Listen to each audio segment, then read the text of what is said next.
Hello and welcome back. I'm Nicole, a cottage witch, and I have too many books, and I bought more books. Used bookstores are very dangerous places. I've been to one near me twice in the last 2 or 3 weeks, and then I went on a little trip and went to a thrift store where books were 50 cents each. What can you do? And then I ordered some online, also mostly secondhand. So almost all of these are secondhand, but first, on the trip to BC, we met my mom's foster mom and her daughters. And her foster mom is very good at sewing. I don't know what you call a person who's very good at sewing. Sewist? Sewer? I don't know. Anyway, she's been selling her stuff at the farmer's market there for like, I don't know how many decades, many decades. So she gave us some things. Little, it's so cute, with little roses on it. Luggage tag. Oh, and I got some more. This is from Saskatchewan. Whoops. There we go. I'm clearly not cut out for a career as a cinematographer, so sorry. Anyway, this has Saskatoon berries in it, which are my favorite, and they make really, really good iced tea. Also, my mom brought me a mug that belonged to my grandma, whose name was Ruby, who played a lot of Scrabble. She was actually the only person in my family who would play Scrabble with me, so I have this mug now with an R on it, because what I really needed was more mugs. But how could I turn this one down? I couldn't. It wasn't gonna work. Oh, and rocks. I came back from the beach with some very pretty rocks. This one, my parents came back from Newfoundland. Apparently this is a wishing stone of some sort. That might be a marketing ploy, I don't know, but it's pretty. It's pink. It has white stripes all the way around it. And I don't know if you can tell, but this one's slightly greenish and very, very smooth. And I'm on the hunt for a rock that looks like a hailstone. This might be too little to replace the one currently in my rune set. So anyway, rocks, because I am the dork that goes on a walk and fills my pockets with cool looking rocks. I can't help it. I've done that since I was little. Never stopped.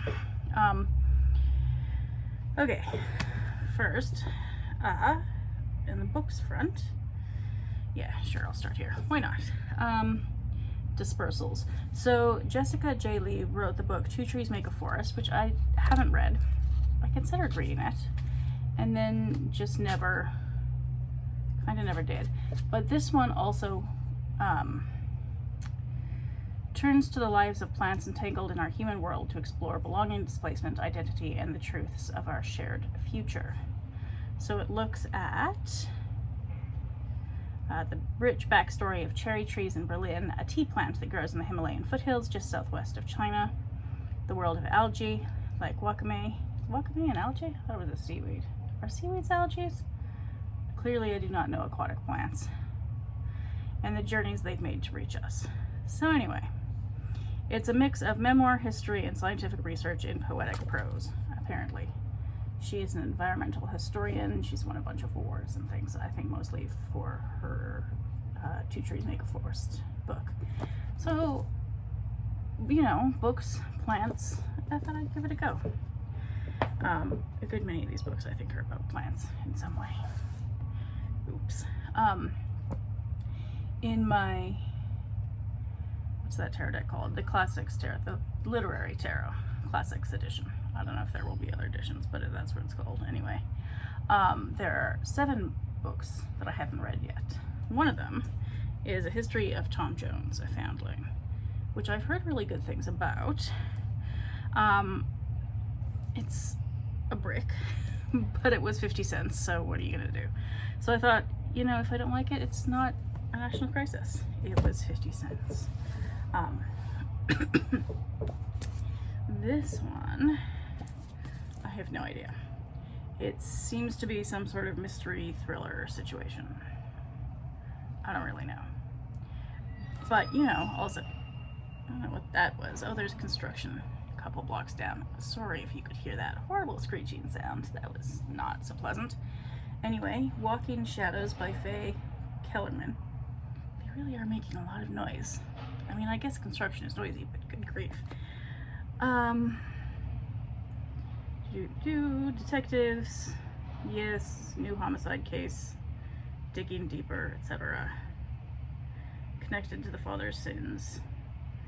Gruesome bloodbath, cheerful. Who would savagely kill two young men and why? Are the cases from the past to the present connected? So yeah, detective story. Deadly puzzle, see justice done, etc. Yeah, I don't know. We'll see. I do like some crime fiction sometimes. I read a lot of quote-unquote serious books, like literary fiction, if you want to call it that, which always seems like a bit of a snobbish name to me, but I do read a lot of it.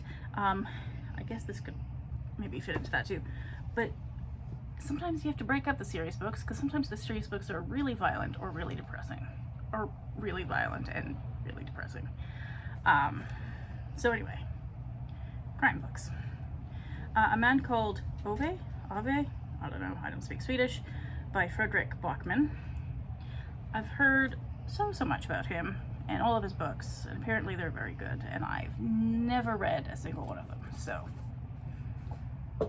again, 50 cents. What are you gonna do? This is, now I'm not sure if I'm gonna read this book and keep it, or read it and then use it for collage, because it's very pretty.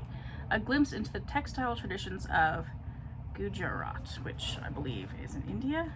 Yes, I think. My knowledge of South Asia is not what it could be.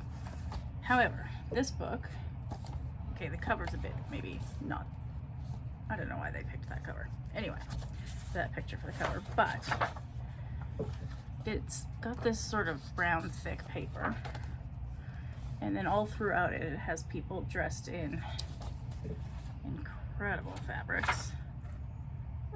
Map of, yeah, the west. I always have to, do you ever have to do the northeast, southwest to find out which way is west on a map? It's west. West India, with various areas and different textiles that they're known for. This is a pretty cool picture. Let's see if I can't tell if that's focusing, because it's in front of my face. I'm in a strange mood today. Sorry about that. Applique and patchwork. Different things from different regions. Beadwork. Ooh, interesting. A decorated, what is that? Bullock during a Ravachi fair. So I should show you what I'm looking at. Anyway, it's kind of a cool book. I have no particular interest in India necessarily. I mean, I have nothing against it. But I tend to read more about the Middle East if I read books from anywhere. However, I do have a particular interest in textiles. I've just, down there, I've got a loom that is not on my table at the moment, but that I will put back on my table and finish this shawl eventually, someday. So anyway, here's some carpets. I can never tell when you hold something in front of your face like that if it's focusing. Anyway, it's cool, and I'm a dork and not a reliable source of information on what qualifies as cool or not, but I think it's cool. So there we are. And then I got, this is also all secondhand. Yeah, it's all, these are all from the secondhand place. The Earth Strikes Back, an anthology of ecological horror. It was written in '94, so it's not pre-climate change, but it's sort of pre-climate change turning into climate crisis. It's an edited collection of, I actually have no idea how many stories, here are a few of them. Mother Earth has been suffering at the hands of her children. Yes. Acid rain, toxic waste, polluted air, poisoned water, and a depleted ozone layer are only the most obvious signs of mankind's ingratitude to the planet. I mean, you know, 30 years later, still not technically incorrect. Except for the ozone bit maybe, but the rest of it seems pretty relevant. Anyway, 20 writers of fantastic fiction have contributed dark tales focusing on ecological terror and suspense. I have heard this could fit into the category of ecological gothic, or at least some of the stories in here could. I'm not sure if they sort of span a variety of subgenres, but yeah, waiting to be seen. Also, somebody spilled coffee on this or something at some point, because it's not a new book. The Cambridge Companion to the Brontes, because I am a dork. I have read 2 or 3 biographies of them, and I think, and all of their novels, some of them more than once, and some of their poetry, not their juvenilia though, because meh. So the first third of the essays are more construction noises. That's fun. Information about their growing up. So somebody wrote, Juliet Barker. Oh, she wrote one of the biographies I've read. Interesting. Wrote one called The Haworth Context, which is where I think the parsonage they grew up in. The Bronte Juvenilia is the next one, the poetry, and then there's a few on their novels, and then there's a few on things like women writers and women's issues, and the Brontes and religion, and the Bronte myth. Is one of the biographies called the Bronte myth? It might be. It's been a while. Anyway, I got one of these about Gothic literature. I haven't read it yet, so I don't know if it's good, but it's a compilation of essays, so even if you don't like one or two, there's still a whole bunch in there, and I just find the Brontes endlessly fascinating, so that's that. And then I got, there's so much noise outside, I don't know why, Writing Poetry in the Dark by Stephanie M. Witovich. Too many consonants all in a row. Witovich. She wrote a book of poetry called The Search for Blackberries or something, In Search of Blackberries, something like that. Anyway, it won the, not the Shirley Jackson one, what's the other one? Bram Stoker Prize, I think, for poetry. Last year? Or this year? Last year? Recently. And it was really interesting. I don't tend to like free verse because it tends to feel like a splat on the page with no form or structure or anything, which just is not my thing most of the time. Her poetry was really interesting. I mean, I know sort of fantasy and speculative poetry, I guess I could say, has been a thing for several decades now. But I haven't read a lot of it. And so this was one of the first books I read, and did I really like it? I liked it. I think I really liked it. I'll read it again and decide for sure. Because I liked the content. I'm still not convinced on the form, or sometimes lack of form. I'm just not sure that's my thing. But the things she wrote about were really interesting. She was, I think, going through postpartum depression and had just been diagnosed with OCD. So that was a whole psychological adventure for her that went to some pretty dark places. So it was really interesting. Anyway, the point of all that is she's also written a book about writing poetry in the dark, and I was really curious about this. So she's not, did she write this whole book? Editors, no, she edited this book and has written, I think, some of it, but it's also a collection of essays by a variety of different people. So I'm hoping 2 things. One, that I'll learn more about speculative, dark, uncertain poetry.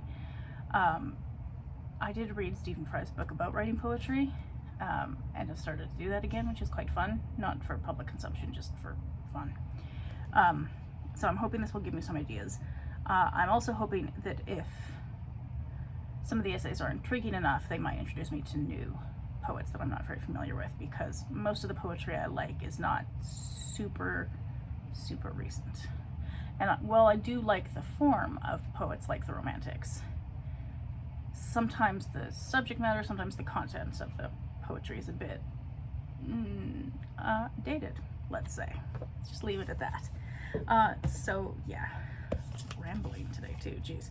Oh, and one of the used bookstores has this little, does it say? Book dragon. It's cute. Bookmark, and apparently this is a bookmark. I have never used bookmarks like these, so I don't know. Not convinced by that yet. This was also, I have this Oracle deck, the Literary Witches. I've actually been using it lately, and then I saw this at the used bookstore and thought, well, how could I not?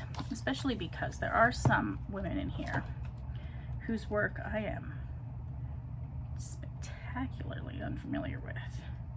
Okay, like Emily Dickinson I've read, Audre Lorde I've read, Angela Carter. Have I read any of her books? I feel like probably not. Virginia Woolf, yes. Excellent. Pulled the Charlotte Perkins Gilman card the other day. I need to read some more of her nonfiction. She was known during her lifetime for her socialist-ish and feminist nonfiction writing more than her short stories. But who did I pull the other day? A Japanese writer who now I can't find her, of course, but anyway. It's a cool book. It gives you a few ideas of recommended reading and sort of why some of the things might be depicted in the card, and a tiny little bit about the author and sort of what drew this particular author to those authors. Then this is such a chaotic mess. I usually try and put them in some sort of order. Actually, these next three are kind of in it. Sorry about the screeching again. It's like nails on chalkboard. If it's really bad, I might have to cut it out, even though I hate editing. But that was ridiculous. I don't know what they're doing over there. But they need some WD-40. Zen in the Art of Writing, Releasing the Creative Genius Within You by Ray Bradbury. I've read Fahrenheit 451 more than once, but I have not read, I don't think, any of his other books. If he has short stories, which I think he does, I may have read a couple of those, but that would be about it. This is also not, some of these books are like, but this one's not too bad, 92. It looks older than 92. Anyway, I mean the pages look, they just look more yellow than that. Anyway, not the point. Tangents. Ray Bradbury, writing. Nabokov, also writing, or Nabokov, or however you're supposed to say his name. I'm really terrible at Russian names. Notes on Prosody and Abram Gettable. I think that's another short story, but I got it for Notes on Prosody. This one I actually ordered on, what are they doing over there? eBay, or, yeah, eBay. It was published in '64, so it is very not new and very hard to find. I was really lucky. I found it on eBay for a not unreasonable price, because it is hard to find. But it was recommended in Stephen Fry's book on poetry, and he goes through, in the Notes on Prosody, he goes through prosodies, feet, the scud, tilted scud, spondees, I never know how to say this word, alicens, the origination of metrical verse in Russia, the difference in modulation, examples of modulations, etc. If you don't know anything about poetry, you're not going to care about that, but I love his writing. I find his prose writing very poetic. It's so beautiful, even when it's disturbing. It's beautiful, and I find that fascinating. Yeah, so, and then Milan Kundera, also on writing, The Art of the Novel. He's a Czech author. I've read The Unbearable Lightness of Being, which is on my shelves here somewhere, and a couple other of his books. I really love The Unbearable Lightness of Being, but I haven't read it in a million years. I should really reread some of these books that I read in university, because you really do have a different perspective as you get older. It's very strange. Anyway, I love his books. So there, another 3 books about writing. We'll see how that goes. I used to work at the opera as a stage manager, not a singer, to be very clear. But every time we'd do an opera based on a book, and there were many, Walter Scott's The Bride of Lammermoor, Carmen, of course, don't read that. that's a short story or novella or something. One of the most sexist books I think I've ever read in my life. It's terrible. Anyway, La Traviata is based on a book. Moby Dick is an opera, very beautiful. Also, the book is magnificent. Not for everybody, but it's gorgeous. All sorts of things. There's a Little Women opera. There are all sorts. So, I read a lot of books that were turned into operas. Toni Morrison's beloved, well, sort of, the life of the person that Beloved is based on. Anyway, I'm really one for tangents in this video more than usual. The point is, Manon Lescaut is the source of two operas, one of which, Manon, by, oh, why am I blanking on his name now? Opera composer, Wikipedia him, I guess, is gorgeous. The opera is gorgeous. There is another opera called Manon Lescaut. I've never done it. I have no idea who it's by. I didn't think to look it up beforehand. But anyway, two operas have been based on this book. So I thought I should give it a go, and it was $5. So why not? The story is very interesting. It's very dramatic. It's a very operatic story. Like, even from the synopsis in the back, you can read it and go, yep, opera. Great. So yeah, I had, actually every now and again, I re-listen to parts of the opera Manon. It's so beautiful. So yeah, I got the book. The cover is very nice too. Alright, Snowblind by Ragnar Jonasson. He is Icelandic, and I have been meaning to read his books for quite some time. There are many Icelandic authors I like. Yrsa Sigurðardóttir is my favorite. So atmospheric, except for a couple of her first books, which are quite bloody. But after that, it gets much creepier and more atmospheric, and I really, really love her books. And a lot of others from Iceland and Sweden and Denmark, and just that sort of, all the Nordic books, crime fiction, they really, I don't know, there's something in the water or the air or something. So anyway, Snowblind, also it's set in the snow in Iceland in the winter. And I am in Canada, and it is middle of September, and it started to turn into fall, and in about 15 minutes it's going to be winter for 6 months. So that is something I will read. Then I got, and I have no idea if this will be any good, Ethnobiology for the Future, Linking Cultural and Ecological Diversity. This is also a collection of essays. I just realized I have a lot of collections of essays. Apparently that's my thing now. I don't know. Anyway, there are several parts, sort of general ones on the interactions of biodiversity and cultural diversity, which seems pretty interesting to me because it does seem to me increasingly like Indigenous people. If we survive climate change, it's going to be because we finally started paying attention to Indigenous people and what they've been saying for several hundred years now. Part 2, exemplifying how ethnobiology serves as a pivotal interdiscipline in biocultural conservation. So clearly not necessarily a popular read. It is a textbook, I think. Yeah, University of Arizona Press. Conservation. But I am interested in conservation, so I will dip my toes in and see what I think. And then writing ethnobiology for broader appeal and impact is the last few. So maybe that'll be the most interesting part. Who knows? The stack is gonna fall over soon. Then I got, and have already read, Louise Penny's The Madness of Crowds.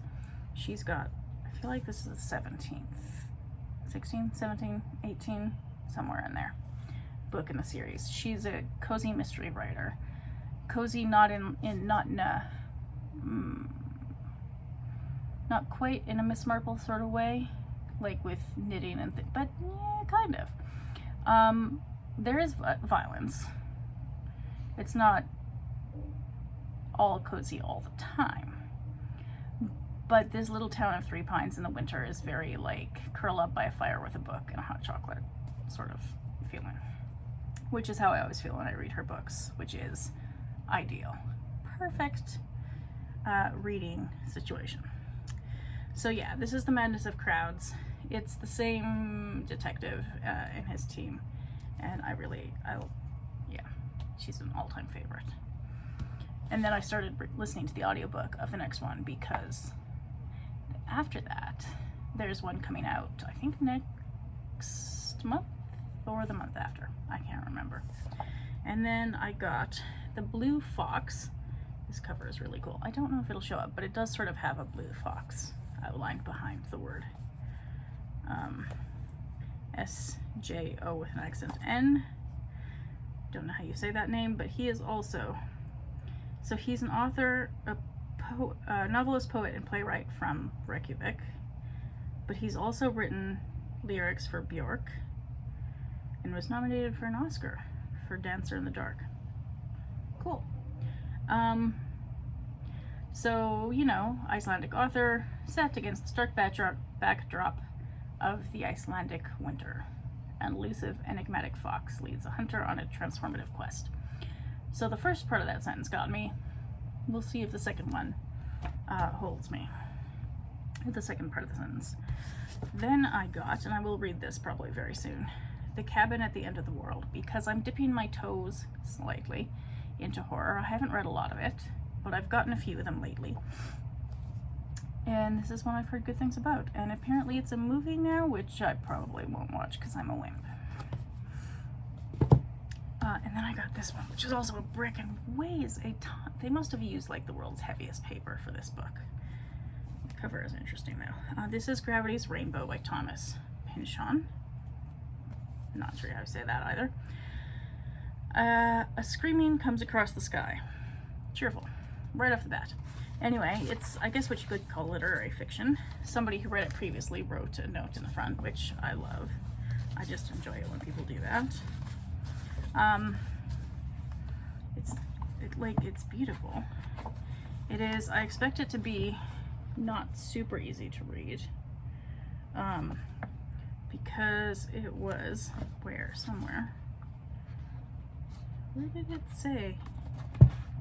Where did I can't remember where I read it. Anyway, it was compared to Ulysses, which I love. Well, I say I love. I didn't love reading Ulysses the first time. I'm loving reading it the second time. So I thought, okay, I'll give this guy a go. And I recently heard another author that I enjoy talking about him. I can't remember which author now, for the life of me, but I saw him as soon as I walked in the used bookstore and thought, well, okay. Oh, this one I just started listening to today, The Mystery Guest, because they also have the audiobook in my library. A maid novel. So the first one was, oh, and it's signed. That's fun. The first one was just called The Maid, and I loved it. The main character is so clearly, to me, autistic coded. And I'm autistic, and so I enjoy that immensely. She's fantastic. I love the character, the main character of the book. So, yeah, and I've heard good things about this one, and she's got another one coming out pretty soon, I think, if it's not out already. It's like this fall. She's doing the, what do you call them? Literary festival circuits. Molly Gray is not like anyone else. That is true. That is definitely true. Very misunderstood, and sometimes misunderstands other people, and it's so much fun to read, and I love it. I'm already enjoying it. This really is going to fall over. Whoops. Okay. Is that all of them? One moment. Okay. Book mail. Just arrived, literally within the last half hour as I've been recording this, because what I clearly had was a shortage of books to read. Anyway, Into the Forest and All the Way Through by Cynthia Pleo is another collection of, some of these books are really pretty, poetry. I am not completing my sentences today. Good. Should definitely be filming on a day like that. Anyway, like Stephanie Witovich, always get stuck on her last name. She also won the Bram Stoker Award and is blurbed by another Bram Stoker Award winning author. So this book shook me, ripped my heart out, and haunts me still. It shines a harsh light on a subject society has been far too content to ignore, and it's about goddamn time. This is a vital collection. It's a collection of true crime poetry. I'm not really a true crime person, I don't watch all the documentaries and read all the books and stuff. But it explores cases of over 100 missing and murdered women in the United States, which just seems like a fascinating and unusual premise for a collection of poetry also. Isn't that pretty? So pretty. They're all like this. So anyway, there's that. This really is gonna fall on me. If I die, it's gonna be under a collection of books. This, oh, speaking of, Yrsa Sigurdardóttir. The Fallout is one of her latest books that I haven't read yet. And I've pre-ordered another book from her that is coming out, I don't know, sometime this winter as well. She's so good. She is, somebody in here calls her the undisputed queen of Icelandic noir. I'm not sure yet, noir, yes. But there's also something like, I do realize noir is atmospheric, but it's atmospheric in a specifically what seems to me as a non-Icelandic person. Now I've got sirens. Perfect. What a day. Sorry about that, I can do nothing. I mean, I could cut it out, but really, I'm not an editor. In addition to the cinematography skills that I lack. A murdered woman, a missing child, and a father intent on revenge. She is such a good writer. What was I trying? Oh yes, what I was saying was, she's atmospheric, but she seems to me to have a specifically Icelandic sort of atmospheric that's just, it's mesmerizing. I love it. It's like a game of, what's that game? The try not to knock the tower down?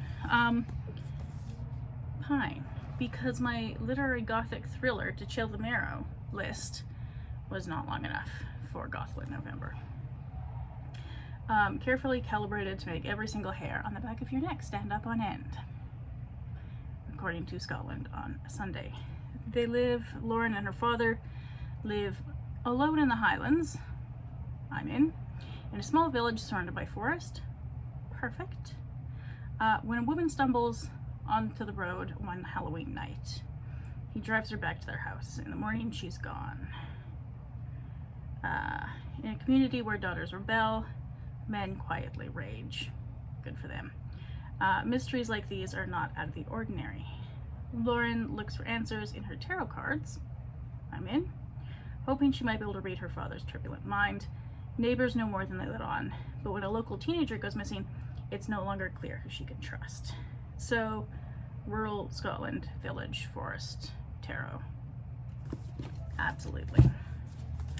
And then the last book I got today is Our Green Heart, the soul and science of forests. This is a book by Diana Beresford Kroger. She's an author of books on nature, best-selling books on nature, and a world-recognized scientist in the field of medical biochemistry, botany, and medicine. Impressive. She's won some medical awards I do not understand. Her Arboretum America, A Philosophy of the Forest, also won an award. Now that sounds interesting. She wrote an autobiographical book called Speak for the Trees. A documentary called The Forest is based on her book The Global Forest. Cool. I mean, I didn't know any of that. What I knew is she's coming to a literary festival near me and I'm going to her event next month. So that's exciting. Because I am a geek about plants. And I love books like Braiding Sweetgrass and others that are very much about learning to have different relationships with the natural world. And this seems like very much that. Planting the right trees in the right places, protecting the lost virgin forests, and working to create new ones is our best means to ensure a future for our children and grandchildren on this burning earth. She has brought an ancient holistic attitude to the science of trees. I'm into it. So yeah, those are I have so many books to read. I'm just looking at this stack going, that's gonna take me a while. But it'll be a good time, and I'm gonna go make myself a cup of chocolate and keep listening to The Mystery Guest, I think, or possibly finish another book on Gothic literature. Or maybe I'll do both tonight. I'll do one and then I'll do the other. Anyway, that's it. That's all I've got for today. Thank you for watching, and I'll see you next time.